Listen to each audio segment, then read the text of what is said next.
Good morning, and welcome to this Commonwealth Club online program. I'm Gloria Duffy, President and CEO of the Commonwealth Club. I was honored to serve as a Deputy Assistant Secretary of Defense in the 1990s. There are many issues today surrounding national defense and our military. Should the military be used to quell domestic unrest, such as the recent protests? Should the U.S. be terminating many of our arms control treaties and even contemplating resuming nuclear testing? Should the names of Confederate military leaders be removed from U.S. military bases and their statues be removed from our public places? To address these questions and many more, today we will have a unique conversation between two recent Secretaries of Defense, Dr. Robert Gates and General James Mattis. As a bipartisan Secretary of Defense, Secretary Robert Gates served under Presidents George W. Bush and Barack Obama. He is the author of a new book, Exercise of Power: American Failures, Successes, and a New Path Forward in the Post-Cold War World. Dr. Gates was an officer in the U.S. Air Force and spent 27 years at the CIA. He served as CIA director and became the first career officer in the CIA's history to move from entry-level employee to head of the agency.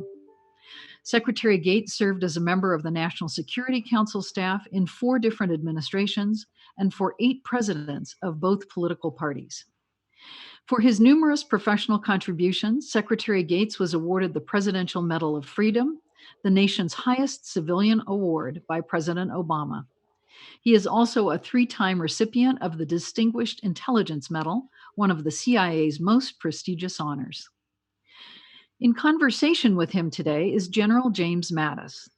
General Mattis served as our 26th Secretary of Defense from 2017 to 2019 and is now the Davies Family Distinguished Fellow at Stanford University's Hoover Institution. General Mattis served over 40 years in the Marine Corps, starting as an infantry officer. He later served as commander of the U.S. Joint Forces Command and as NATO's Supreme Allied Commander for Transformation. General Mattis also directed the military operations of more than 200,000 soldiers, sailors, airmen, Coast Guardsmen, and Marines, and allied forces across the Middle East as commander of the U.S. Central Command. He commanded forces in the Persian Gulf War, the war in Afghanistan, and the Iraq War. He's been outspoken recently about the president's use of military troops in domestic unrest in Washington. Please join me now in welcoming Dr. Robert Gates and General James Mattis for this very unique conversation. Well, thank you, Dr. Duffy. It is a pleasure to be here with the Commonwealth Club, a club that's been devoted to finding truth and setting it loose for over 100 years. We all recognize that Dr. Gates grew into his leadership roles with a wealth of background earned in some very tough positions.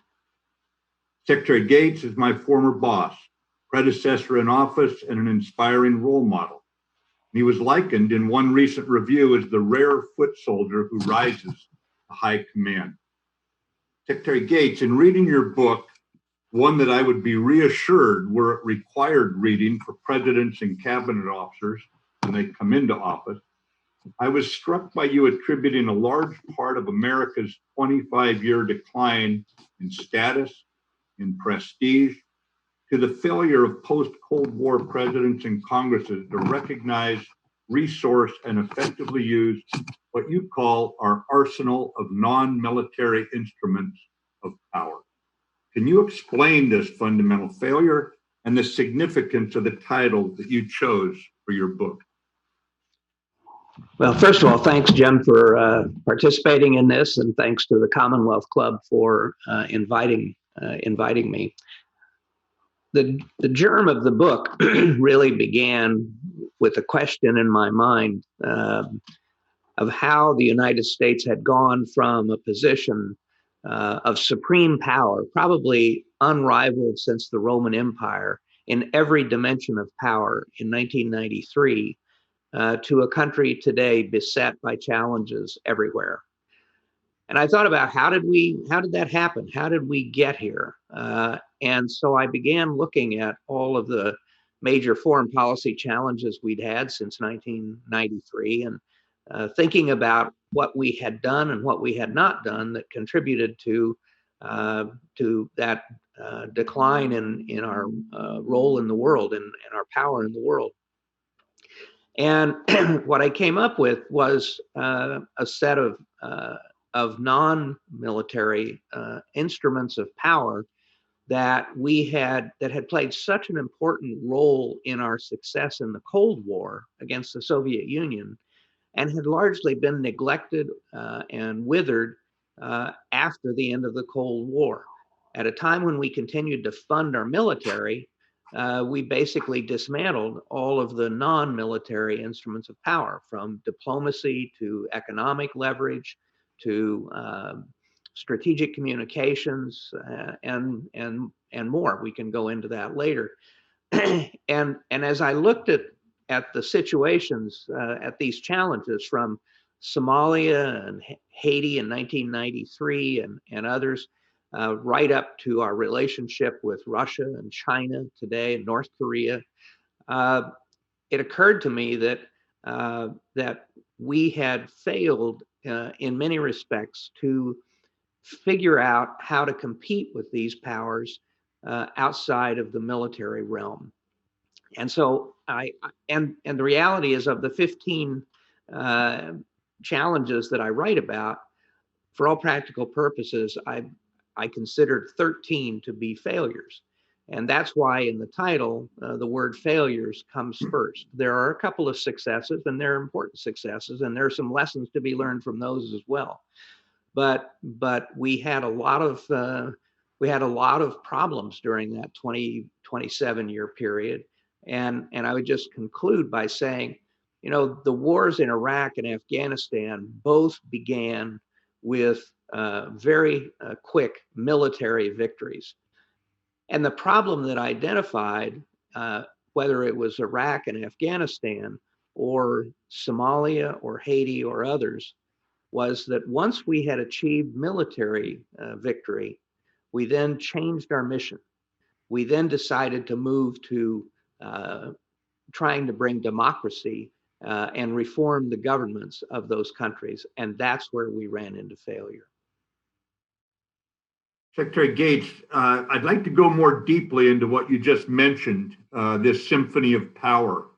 And I took a few notes from your book, but could you give a brief overview of the type of instruments you're referring to and where they might be more applicable, perhaps, or most likely than using the military form of power? And if they're not played, why aren't they played? But start, please. What are these instruments? What do you look to bring on into the forefront here? So the two primarily coercive instruments of power are obviously the military, but I would say also cyber. In my opinion, cyber has actually become the most effective weapon that a nation can have, because it can accomplish military, political, and economic harm to one's adversary. It's difficult to identify who perpetrated the attack, a cyber attack. It takes time to figure out attribution. And the more damage that was done, the more important it is to identify exactly where the ones and zeros came from. And so cyber is a huge player now in a way that it has never been before. It can dismantle or disarm weapons. It can redirect weapons. It can shut down infrastructure in countries. So it's a very versatile weapon. And it doesn't take the kind of enormous expenditure of dollars or of money that a nuclear enterprise or even a chemical or biological threat would represent. So I think cyber is a very important one, and we've been pretty good about developing it for our military purposes, but I think we have not taken advantage of it in an offensive way with respect to either political or economic targets. Another important instrument is clearly economic measures, and these can be both carrots and sticks. And the truth is, as I make the point in the book, that we've developed the sticks part of the economic instrument pretty well. We levy sanctions on any country that looks at us cross-eyed. And it's become actually very complicated for a lot of companies because we've got so many sanctions against so many countries. Figuring out how you can do business internationally and stay within U.S. law has become a full-time enterprise for lawyers and accountants in these companies. So we've got the sticks part of it down pretty well: embargoes, tariffs, sanctions, and so on. Where we've fallen down and where we once had real capability is in how do we use economic assistance or our economy as an asset, as a carrot, to encourage, to induce other countries to do what we would like for them to do, or to follow policies that we would like for them to follow, whether it's loans at discounts, whether it's economic concessions, trade concessions, and so on. We're very good, as I said, at sanctions. We're not so hot at figuring out how we might advantage someone in dealing with us. Now, President Clinton and President Bush both were pretty good with Africa when they arranged debt relief for a number of African countries back in the 1990s and the early 2000s. And that really helped a lot of African countries. But that's a rare example of us using economic measures as an instrument of power. Strategic communications, or as we used to call it in the Cold War, propaganda. How do we get our message around the world? The Chinese have developed this to an extraordinary degree. Several years ago, Hu Jintao allocated $7 billion for the Chinese to build a strategic communications network around the world. We, on the other hand, in 1998, dismantled the United States Information Agency and tucked what we call public diplomacy into a corner of the State Department. Various elements of our government do strategic communications, but there's no coherent strategy. Each kind of goes its own way, and we also lack the capabilities and reach that the Chinese have. There are a variety of other instruments, Jim, that I'll just briefly mention. Things like intelligence and how we use it with other countries, science and technology, our higher education, our culture, use of nationalism. I mean, as we watch Russia and China interfere in the internal affairs of other countries, we have failed to use their own nationalistic feelings to help build their resistance to what the Chinese and the Russians and others are doing. Religion is an important instrument. We haven't thought about it in that way, but religion has played a big part in international affairs, particularly since the end of the Cold War. And all you have to do is look at the role of religion in motivating terrorists to see that it has real power.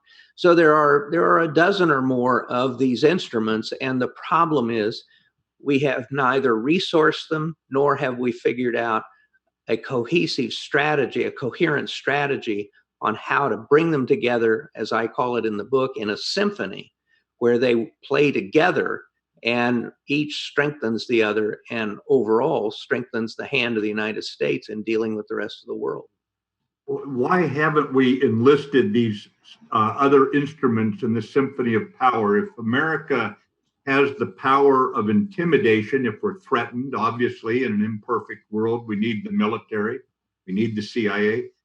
But why haven't we summoned the instruments of inspiration that are so strong in America? I mean, what is the reluctance for us to use non-military instruments?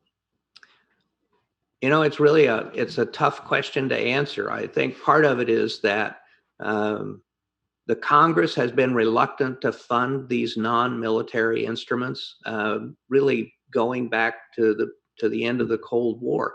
It was Congress that disestablished USIA. It was Congress that wanted to disestablish the U.S. Agency for International Development. President Clinton stopped that, but still diminished USAID by bringing it under the State Department rather than as an independent agency. The Congress has not funded the State Department properly. The State Department has been starved of resources, except for a couple of brief periods during the George W. Bush administration when there was an increase in the number of Foreign Service officers. So there's been a reluctance on the part of the Congress to fund these things. The Congress hates development assistance. They've considered it a waste of time. If we're going to spend money, why aren't we spending it here at home rather than in other countries? And they don't see how that can benefit the United States. So I think that partly it's been a big part of the reason is the reluctance of the Congress to fund it. And in all honesty, the reluctance for the most part on the part of all four administrations to push for such funding. The irony for me is that at a time when the Congress has become more and more resistant to the use of military force overseas in the aftermath of Iraq and Afghanistan, at the same time, they've refused to fund or make more robust the non-military instruments that could take the place of some of that military activity. Well, in that regard, Dr. Gates, you brought up the war in Iraq. You mentioned earlier the change of mission, or what we call oftentimes in the Department of Defense, mission creep.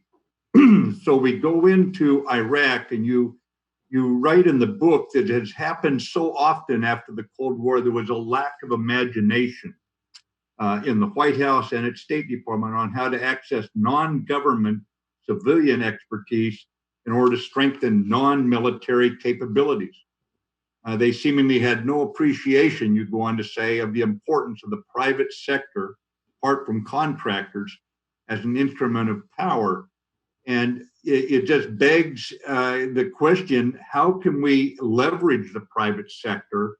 Obviously, that we keep the government out of some market things. I mean, we don't want a government-run economy, but how do we enlist the private sector in enhancing our ability to basically exercise power, to again, go to the non-military aspects? How do we do that? Well, the first thing is to recognize that it actually has something to contribute, and then you can figure out how to make it work. One of the things that frustrated all of us in the Department of Defense, I think, through all of the Iraq and Afghan war experience, was the relatively few number of civilian experts. Here we were engaged in nation building, and yet we had very few, relatively speaking, very few civilian experts who were in country and helping make that happen.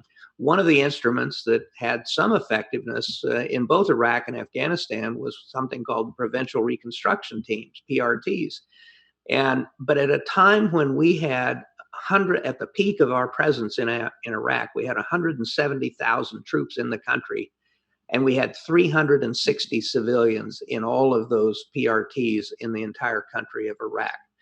So one of the things that I proposed as Secretary of Defense that got no traction was to go to, particularly one of the things that we really could provide help with was helping both the Afghans and the Iraqis in terms of improving their farming techniques, improving how they took care of their herds, and that kind of thing. And because they're both basically rural countries. And so I suggested to the State Department, why don't you go to our country's land-grant universities? I'd been the president of Texas A&M, so I knew what these universities were doing around the world in terms of really their faculties working in very inhospitable and insecure situations.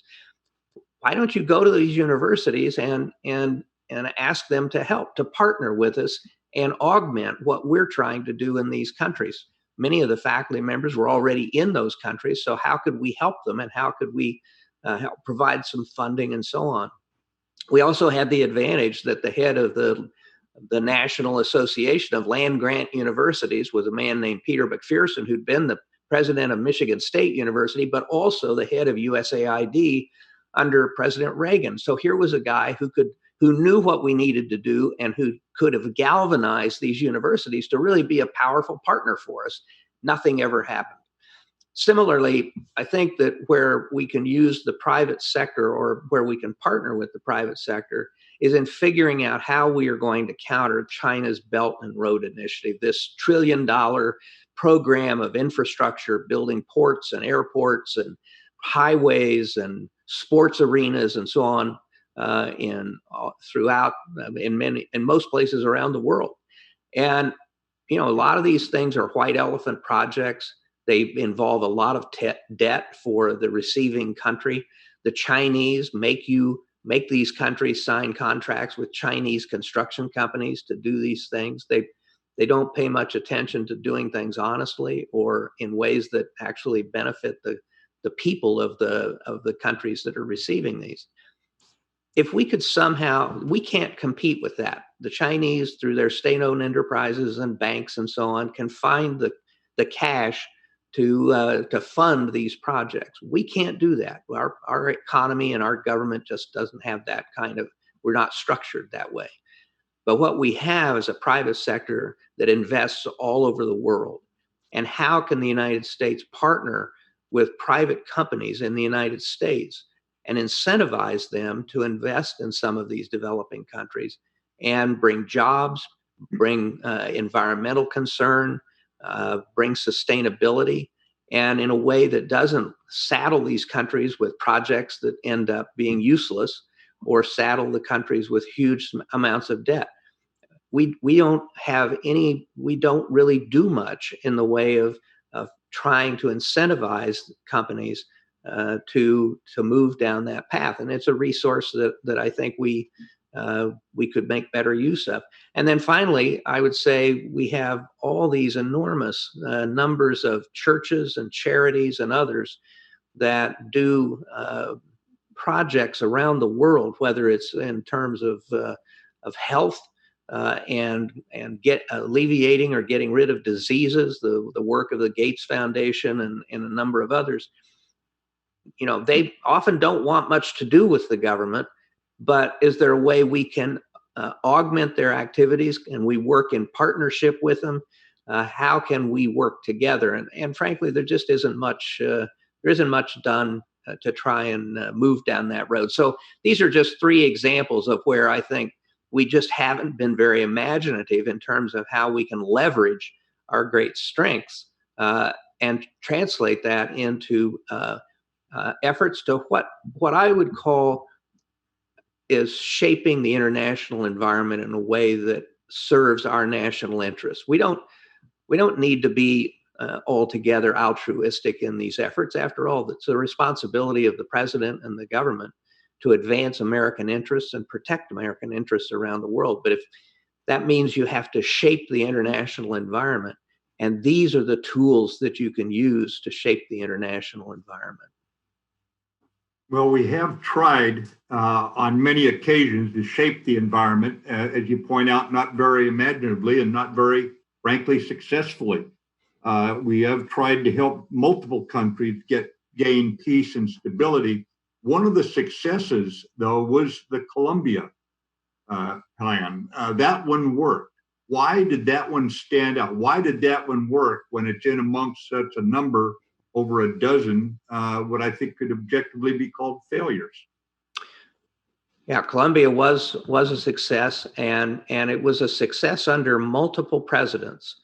So by the late 1990s, Colombia was on the verge of becoming a narco state, a criminal state. The leftist insurgency, the FARC, was on the verge of being able to take control of the country and the government.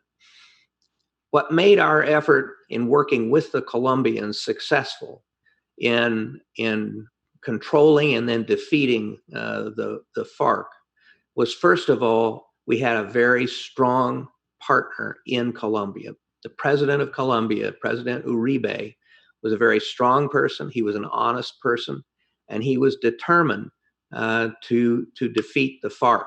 So we started with a president who was committed to democratic principles and the rule of law, and who was determined to lead this fight at considerable risk to himself. He survived a number of assassination attempts. The second thing that helped us was that there were already some basic institutions in Colombia. They were weak, but they had been established, and we could help strengthen those institutions inside Colombia to help carry the fight. That included both the police and the military, but also the judicial system. Over the course of the Colombian partnership, the Plan Colombia effort, the Justice Department trained some 40,000 judges in Colombia. A third reason for success, I actually give credit to the Congress. The Congress limited the number of Americans who could be in Colombia at any given time to help the Colombian government. So when the plan started, they limited us to 400 military people and 400 contractors. That eventually rose to 800 military and 800 contractors, but that was it. So that meant that the Colombians had to fight the fight themselves, and our role had to be limited to supporting them, training them, and helping them become better at carrying the fight to the FARC. So we couldn't take over this enterprise because of the limits that Congress put on us. So we were there in support of the Colombian government. And I think that was another reason for success, was that it was up to the Colombians to solve the problem. We could help them, but we weren't going to run the show and do it for them. I think another factor was that this plan really had support, bipartisan support in Congress, and was funded over a period of about 10 years or more by 3 successive presidents. So we had the time to make things work and had the bipartisan support to get the funding. So for the cost, for about $10 billion over a 10 to 12 year period, we helped the Colombians put down the FARC and regain control of their own country. Now, the program originally was sold as being counter narcotics, trying to limit the amount of cocaine coming into the United States back in the 80s and 90s. We tried to bring cultural and political change to the country, to make the country more like us, to bring democratic principles, honest government, and so on. And without realizing that we were trying to change, in the case of Iraq and Afghanistan as an example, thousands of years of history, and the fact that our own democracy evolved over time. I mean, we're still facing problems created at the beginning of the United States with the race issues that we're dealing with in the United States today. So we still have an imperfect democracy, and we've been working at it for over 2 centuries. And so thinking that we can kind of bring this force this at the point of a bayonet to other countries, I think is one reason why, first of all, we've been involved in these long-lasting wars in both Iraq and Afghanistan after the initial military victories.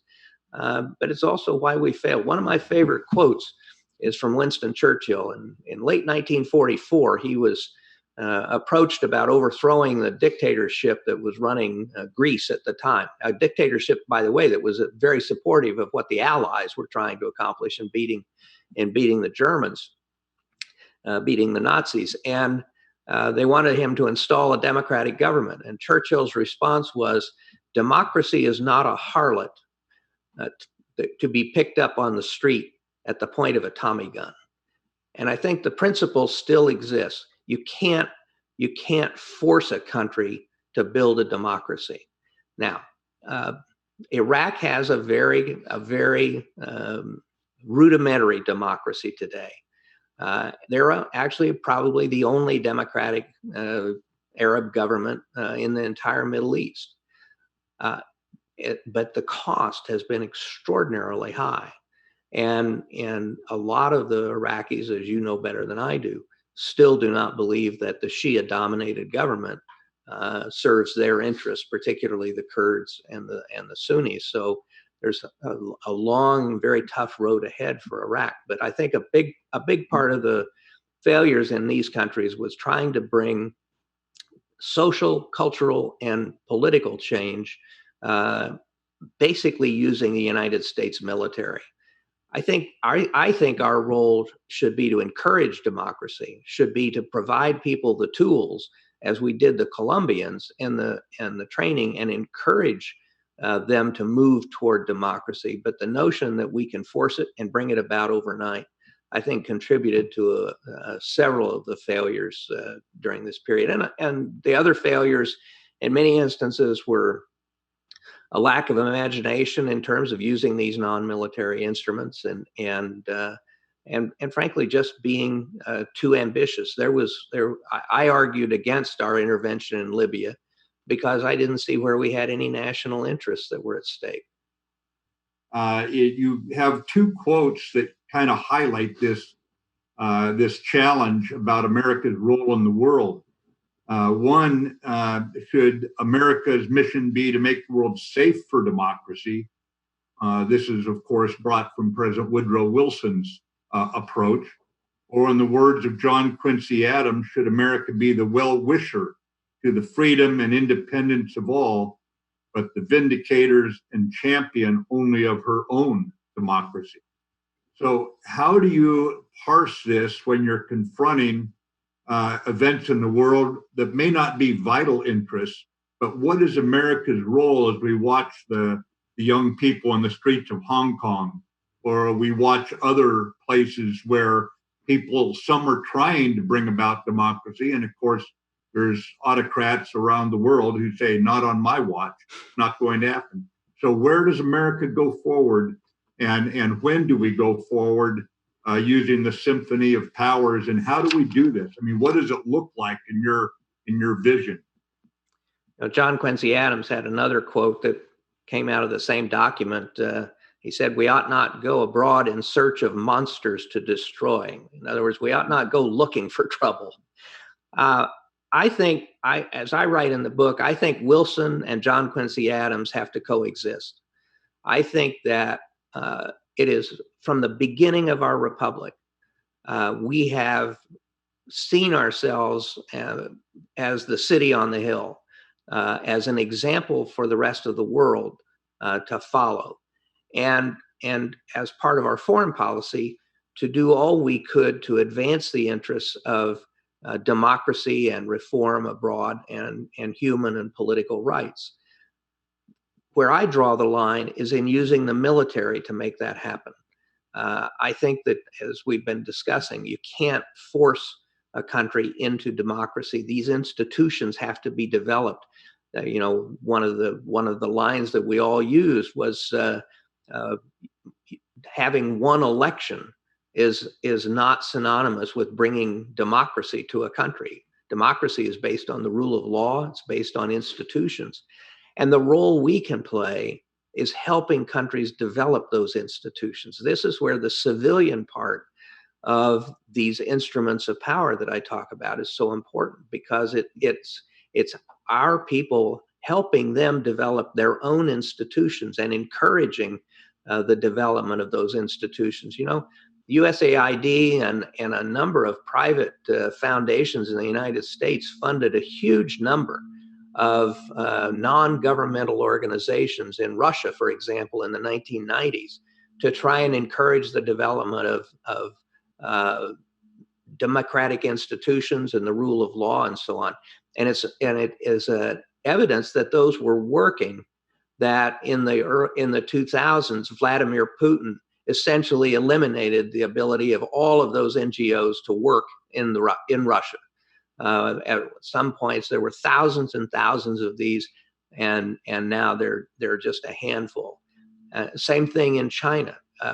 So I think we can use a variety of tools, and including, I would say, our intelligence capabilities and covert action.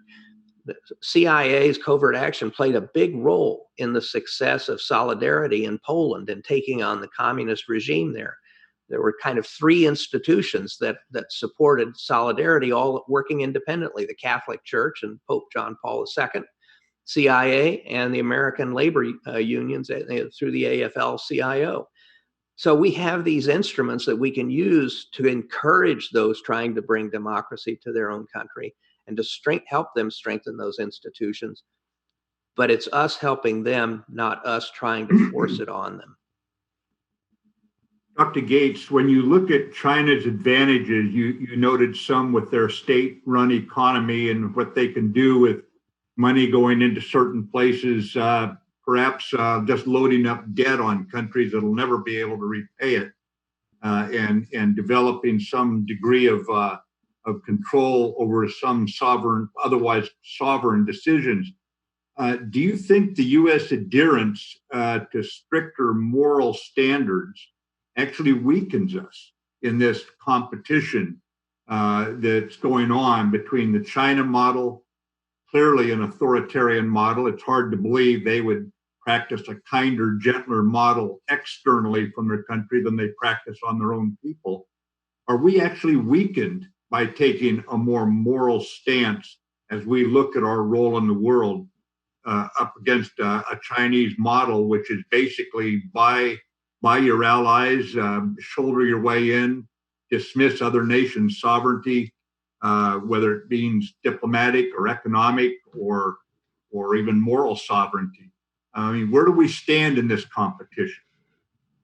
Well, I think we all know that America, as much as we love it, and as much as we admire it, and as much as we believe it is unique in the history of the world, and a unique force for good, is still flawed.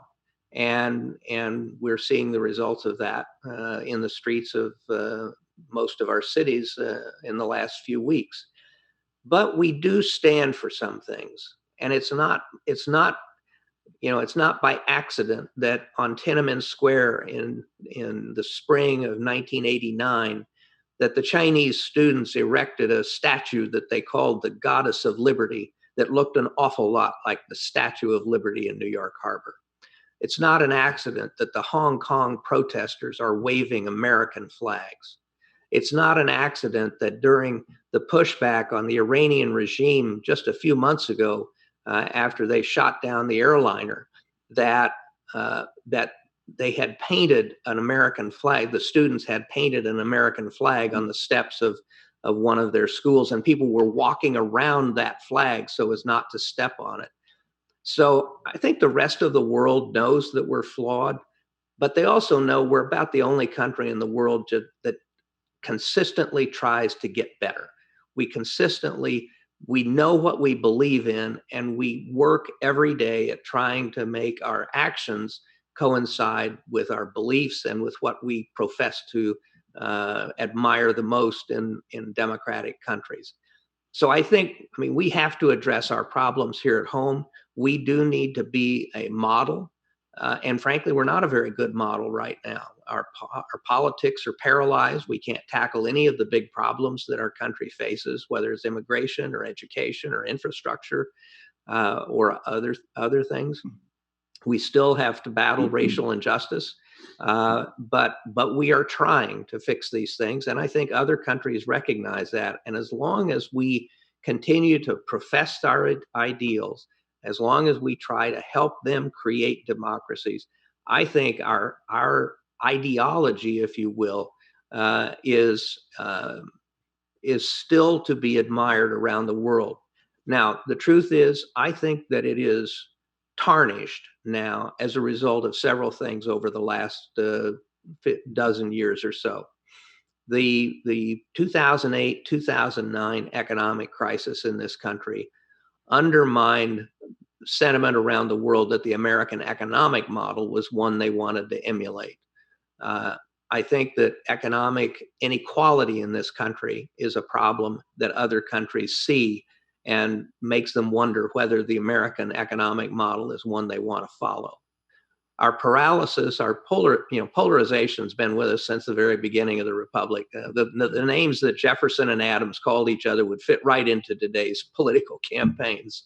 But what's new since the end of the Cold War, really, is a paralysis and our inability to get really big things done in the country because the two political parties are just frozen at the federal level in their war on each other for all practical purposes. Everybody seeming to forget that the only thing that makes the American system work is compromise. So I think right now, Xi Jinping in China is pointing to all of these problems that we have here at home, economic and political in particular. And he is arguing to the rest of the world, look at the Chinese model. We brought hundreds of millions of people out of poverty.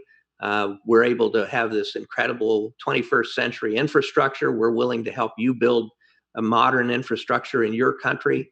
And we get things done. So our model is the one that you should look to. And frankly, there are a lot of countries that look at the Chinese and they say, well, maybe their approach, the Chinese approach, is better than the American approach. So if we want to have our ideology, our belief in liberal democracy and capitalism be a model for the rest of the world, we got a lot of repair work to do here at home. But I still believe that most of the people in the world believe that America stands for freedom and for human and political rights, and that's our ace in the hole, if you will. We just have to work at making it even more credible. The problem is this: right now we have a competition in the world that's going to go on for quite a while, that's as old as democracy itself, and that is the competition between democracy and authoritarianism. My view is communism is dead as a doornail. The only Maoists left in the world are probably a handful somewhere in China and maybe a few in American universities in France or someplace. But I think communism is dead. Authoritarianism, though, has incredibly deep historical roots.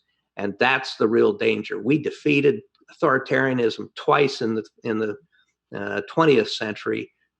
If we don't address our problems and figure out how to move forward as a country, our ability to defeat authoritarianism in the 21st century, I think, will be at risk. But that's a very long answer to your question, but I believe that our ideology of freedom and our propounding that ideology is an asset for us in the world, not a liability.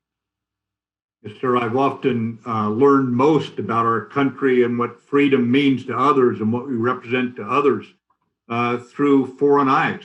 I've had villagers in dirt poor villages, and I've had prime ministers and kings question me on how does America do it? After no matter how bad something gets, we learn something from it. We acknowledge that we've got to improve, and we roll up our sleeves and we do it. And the political paralysis right now is preventing that last part, that rolling up the sleeves and fixing things at this point. We've got some young people on, and we're going to switch to audience questions here shortly. But knowing we've got some young people watching, Mr. Secretary, as they watch what's going on in Washington, D.C., some have approached me in my college classes. I'm sure you've heard it. Why should they go into government? And yet you went in not for one tour in the Air Force, not for one tour in CIA. You stuck with it through good times and bad. Just what can you say to the young people watching today about government service, about what I consider to be the very hard work, but also the noble work of building a country, because it's not built yet. We're still building it. What do you say to young people who say, why should I follow Dr. Gates and put my life's work into the country, or even 5 years' work, or even 2 years' work in? How do you respond to that question? Well, first of all, I would say that at the end of your life, you don't want to look back and realize that you only lived for yourself. George H.W. Bush, the first President Bush, once said that the only way to have a full life is that any full life must have some measure of public service in it. Public service has never been easy. We get focused on our own time, and believe me, I joined CIA in 1966. We were just heading into the heart of the Vietnam War. I lived through Watergate. I joined the National Security Council staff for the first time a few months before Nixon resigned. I used to tell people that joining the National Security Council at that time was like signing up as a deckhand on the Titanic after it hit the iceberg. But I went through Watergate, we went through Vietnam, we went through all the challenges of the 70s and more. I think you have to believe in what we stand for as a country, and and and know that you can play a part in trying to make us better. I've written about public service, that no matter how jaded or tough someone may seem on the outside, that at root, most public servants are in their heart of hearts idealists and romantics and optimists, that we actually believe we can make the country and the world a better place to live. And I think it's a mistake to think the only place that you can serve is at the federal level. I think what we've seen during the coronavirus is an extraordinary emergence of and recognition of local leadership and state leadership.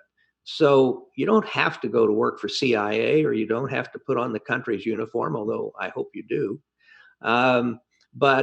But you can work in your local community. You can work at the state level. There are many ways in which you can provide public service and help your fellow citizens. Jim, I hear all the time people talking about their rights as citizens. What you never hear anybody talk about are people's obligations as citizens. Everybody who puts on that uniform puts his or her life at risk for this country. It seems to me not too much to ask of others, regardless of age, to find a way that they can help serve the country at some level. And so I hope that the young people, and one of the things that I've seen, and I'm sure you see it, there's an extraordinary degree of volunteerism even in our high schools, but especially in our colleges today. I feel like I have a better insight into young people today than most people my age. I've led a university, in fact, what is now the largest university in the country. I've led the military with millions of young people who've been willing to put on the uniform of the country. I've been national president of the Boy Scouts. And the one thing I see is the idealism of these young people and their willingness to step up and serve. The challenge is how many of them, once they get out of college, stop their volunteerism, stop being engaged as they have been as students, and get on with their lives. You don't have to be full-time in public service in order to make a contribution. I've noticed in my hometown, I'm on the food bank board here, and when most of our food banks are run by volunteers who are retired because they have the time. And with COVID keeping many of them home because they're vulnerable, we have high school kids who have now, because they were out of school, volunteering to come in. So we see that in the young people. And I think, too, a comment by a World War II Marine about a country doesn't have to be perfect to be worth fighting for. It's just always got to be improving. So we need people to come in and fight for it. And fighting for it may be working with the local school district or the city council. Like you say, it doesn't have to be on a higher level. But we're getting some questions in, and one of them has to do with the U.S. military. And it's not a surprising question, Dr. Gates. Are we in danger of the military being used as a tool of intimidation against the American people by the executive branch? And of course, this goes back to some of the recent events in Lafayette Square. What are your thoughts on this concern that is not unique to this one questioner at all? I don't think we are at risk of that, and part of the reason that I say that with some confidence was the strength of the reaction, particularly among retired senior military, including yourself in the lead, to the events on Lafayette Square and the appearance of the chairman of Joint Chiefs of Staff and Secretary of Defense there at Lafayette Square. I've worked for 8 presidents, and every single one of them loves to use the military as a prop. It's about the only institution in America that still has broad bipartisan respect and support. And so presidents want the military to sort of be the backdrop. And I warned a couple of the presidents that I work for about that. And I think what happened at Lafayette Square actually will have a long-term benefit, because it led, first of all, to General Milley's apology for being in the wrong place at the wrong time, but also an acknowledgement that it was not the right thing to do. And in all fairness, I think he and Esper, the Secretary of Defense, didn't know what they were getting into, and were kind of used by the White House. And Milley, the chairman, was smart enough to at least evade the photo op in front of the church. But I think that the pushback against the politicization of the military, and the reassertion of the importance of the military remaining apolitical, has been very important, and it's been a reminder to everyone in uniform about that bright red line of not getting involved in partisan politics. I would say another thing, and one of the reasons that I opposed the president's use of the Insurrection Act, which allows the president to use regular military troops domestically, is that I think people have to recognize there's a difference between the regular Army and the National Guard. The regular Army is taught basically to do one thing, and that's to kill our enemies. The National Guard has many purposes. You're as likely to see the National Guard handing out food at a food bank, or sandbagging a flooding river, or providing other help in a natural disaster. They can fight. We've seen that in both Iraq and Afghanistan. But they also are trained in crowd control. They have good relationships with law enforcement. They're from the town or city where they're deployed. They have to take off that uniform and go back to work the next day, dealing with the people that they may have been facing in a demonstration. So they have a different approach. They're really citizen soldiers. And I didn't see anything in Lafayette Square or in any of the other things that have taken place that I didn't think could be handled effectively by local law enforcement, local or federal law enforcement, augmented by the National Guard. There was no need for the regular troops, and people need to understand that distinction between the Guard and the regular Army. Yes, sir. I think it's heartening, because once in a while you get into a situation like this and it reminds you of some first principles, and everyone kind of takes a deep breath and steps back, and maybe cooler heads prevail, that sort of thing. We've got another question coming in here, sir, and it goes back to some of the themes in your book. But how can or how should the U.S. reestablish itself vis-a-vis our allies? I always used to think that as much as I was proud of my Marines and sailors, soldiers, airmen, Coast Guardsmen even, and I knew that we were a threat to authoritarians, any objective review would say the bigger threat was America's network of allies. That scared them more than anything. That was votes in the United Nations. That was nations willing to put troops in the field alongside us. How do we reestablish with our allies a degree of reliability as someone they can count on? Because this, when you talk about things being tarnished, it's pretty clear that right now a lot of allies, or traditional allies, partners, they don't have that same degree of confidence. What do we do here as we look toward the future? You know, it's kind of amusing. It seems like Winston Churchill has a quote for every single possible situation, but one of his lines was, "The only thing worse than having allies is not having allies." And our allies, and this is one thing that disturbs me about our current foreign policy, our allies are a unique American instrument of power, are a unique American asset, and it's one that I discuss in the book. Russia and China have no allies. They have clients, but they have no allies, people with shared values and people who have a history of working together. No one pushed our allies harder than I did to increase their defense spending. And we need to keep that pressure on. They aren't doing as much as they should. But that doesn't mean we walk away from them if they're unsuccessful at doing that. They are a critically important asset for the United States. And just let me give you an example on the economic arena. Just take it out of the military. So we think that the Chinese really have to be, for the playing field to be level, the Chinese have to make some structural changes in the way they operate their economy and in the way they work with foreign businesses and investors and so on.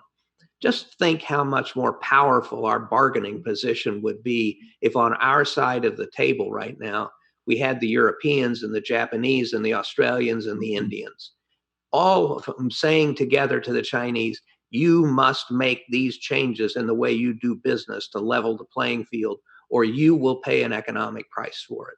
The Chinese love dealing bilaterally with countries because in most cases they can intimidate them. And as you suggested, they hate a multilateral situation where they face 8 or 10 countries all arguing with them about their policies. I attended a defense ministers meeting in Asia, and we had 8 countries telling the Chinese Minister of Defense how offensive their aggressive actions in the South China Sea were. This is a big asset for the United States, and I don't understand the unwillingness in Washington right now to understand that and make use of it. How do we fix it? I think actually a change in rhetoric. I think being willing to reach out and consult with our allies before we make decisions, and presenting a strategic case, listening to them, maybe adjusting our position somewhat to take into account their concerns. There's, just to take one example, there's nothing sacrosanct about 25,000 or 35,000 troops in Germany. And maybe there's a reason to move some of those troops to Poland or someplace else. But that's a discussion that ought to flow from that ought to flow from a discussion with our allies and a discussion of the strategy and what's behind it, and not leave the impression with them that we've made the decision to take 9,500 troops out of Germany because the president's annoyed with Angela Merkel for not being willing to come to a G7 meeting. Sir, I still recall one of your colleagues, Condoleezza Rice, telling a bunch of young generals and admirals as she waved her finger at us. I didn't realize it was 18 inches long when she wanted to make a point. And she said, remember, gentlemen, we will do things with our allies, not to our allies. Yes. Just very echoing your point exactly. I've got to ask you one question that came in, sir, and forgive my smile as I ask you. But Secretary Gates, this person wants to thank you for your leadership, your service. I think both of us can respond to that part by telling everyone listening, we don't care if you're male or female, Republican or Democrat, we don't care who you voted for. We're not interested in who you went to bed with. You were worth every bit of the service that we gave. It was a privilege to serve. But this person goes on to say, is there anything you miss about working in Washington, D.C.? The one thing that I miss is the opportunity to interact with the young people in uniform. I was joking with you before we went on the air that I was probably the only person in Washington that went to Iraq and Afghanistan for rest and recreation. Get out of the political battles of Washington and go out and on those front lines, see those 20 and 21-year-olds, 22-year-olds, 25-year-olds, men and women who are out there doing their part for the country with courage and honor, and their service and the desire to help them. It would re-energize me to go back and fight the political fights in Washington. I spent a long time in Washington, and I kind of went through everything. I went through 4 confirmation processes. Not all of them were a lot of fun. There's nothing like walking out to pick up the Washington Post on your driveway in the morning and wondering what disaster is going to face you that day, what somebody in your organization has done that was really stupid or wrong or illegal that you're going to have to deal with. And of course, testifying in front of Congress was always a really special treat. But I miss the interaction with the troops. But I'd have to say, and I would say with the colleagues that I had at senior levels, that they're really amazing men and women and dedicated. And I do miss that interaction. But believe me, that's the only thing I miss about Washington, D.C. Yes, sir. Well, Dr. Gates, this has been a pleasure. I think it's a reminder, too, that in the worst of times, and our country goes through raucous periods, it's in our history. So if we study our history, we would say that there's at least one enduring lesson. We have time for one last question. Sir, what would be the enduring lesson looking at our history in the midst of a pretty raucous period in our democracy's life? What's a lesson that you would leave with us here as we pick up your book? Hopefully we're all going to be reading it again. But what would you leave us with? I think it would be that actually two things that I would like to say. First of all, those who wish us ill would be making a historically bad decision to underestimate American resilience and our ability to solve our problems. To fix what is wrong, or to at least make progress toward the more perfect union that we have. The other lesson is that goes back to the Constitution, and that is to remember that the Constitution itself is a bundle of very significant compromises. The American government only works if an American society only works with compromise, with understanding that everybody has to come out ahead, and that we're all in this together. And if you can't sit down, I mean, nobody gets their way all the time in every way.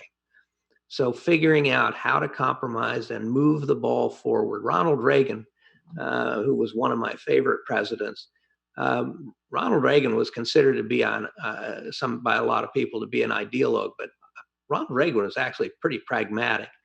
And Ronald Reagan's attitude in dealing with the Congress was if he could get 60% of what he wanted from the Congress, he would take it, pocket it, and then go back again to try to get the other 40%. So he was always trying to get everything he wanted, but he also understood that he couldn't. And he was willing to settle for half a loaf because half a loaf was better than nothing. And I wish our leaders across the political spectrum would remember that lesson from American history. It's a lesson that'll stand the test of time, sir, because it always has for a couple hundred years. And if we don't keep it in mind, we're not going to turn over a country in better shape to our children. So it's critical we do so. Our thanks to you, Mr. Secretary. It's good to see you again, even at a social distance.